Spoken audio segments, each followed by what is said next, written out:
We don't stay workers. I don't know what you consider the people in your team and in your organization, but my belief is that over time they're going to become one of three things. They'll become leavers, leasers, or leaders. Now, what I mean by leavers is this.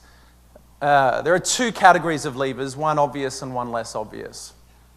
The obvious category of leavers is, of course, the people that physically leave your organization. And that can be one of two ways, by your choice or by theirs. Now, that category of leavers, we're well aware of the damage that they cause and the cost that they incur on our organization. But the second category of leavers is perhaps a little more subtle, and that's what I refer to as the Hotel California staff. the staff that check out but never leave. Do you have any of those? They're physically present but mentally absent.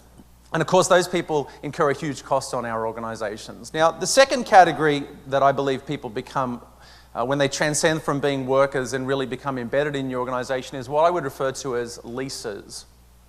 Now, I refer to them as leasers simply because in a mercenary-like way, these are the people in your organization that do what they're paid to do and nothing more and nothing less.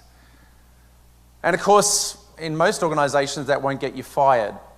And as I travel the world, which I get the opportunity to do a little, I find organizations honestly quite full of these types of people. People doing what they're paid to do, doing their reasonable service, not more and not less. But the trouble is, of course, you also don't build great organizations. You don't build world-class organizations with an organization full of just leasers. My contention this morning, to start you up on your day after your breakfast, is that you ought to aim to build an organization full of leaders.